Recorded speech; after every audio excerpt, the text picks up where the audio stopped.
जर तुम्हालाही तुमच्या ब्राईडचं ब्राईड टू बी करायचं असेल तर हा व्हिडिओ तुमच्यासाठी. तर आज होतं माझ्या बहिणीचं ब्राईड टू बीचं सेलिब्रेशन आणि त्यासाठी आम्ही घरच्या घरीच एक कॉर्नर डेकोरेट केला होता आणि त्यामध्ये गडबड अशी झाली की ब्राईड टू बीमधला जो डबल बी आहे तो भेटतच नव्हता. तो शोधण्यामध्ये आम्हाला श्रीदासुद्धा मदत करत होती. त्यानंतर आम्ही वन पीस घालायची अशी थीम ठरवलेली, पण माझा वन पीस काही कोणालाच आवडला नाही. तेवढ्यात आम्हाला केक रिसीव्ह झाला, ज्यामध्ये छोटे कपकेक होते, त्यामध्ये ब्राईडचं नाव लिहिलं होतं आणि जो मोठा केक होता तो ब्राईड टू बीचा होता. त्यानंतर सगळ्यांच्या आग्रहाखातर मी हा ब्लॅक कलरचा वन पीस घातला.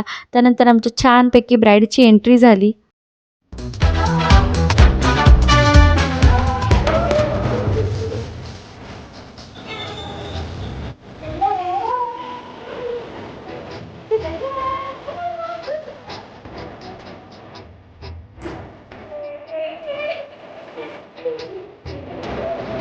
त्यानंतर माझ्या बहिणीने केक कट केला. त्यानंतर आम्ही फोटोज वगैरे काढले आणि श्रीदाचं असं चाललं होतं, आम्ही एवढी छानपैकी मेहनतीने जे डेकोरेशन केलं होतं ते तिला ओढून काढायचं होतं. तर अशी गेली आमची पार्टी. बाय.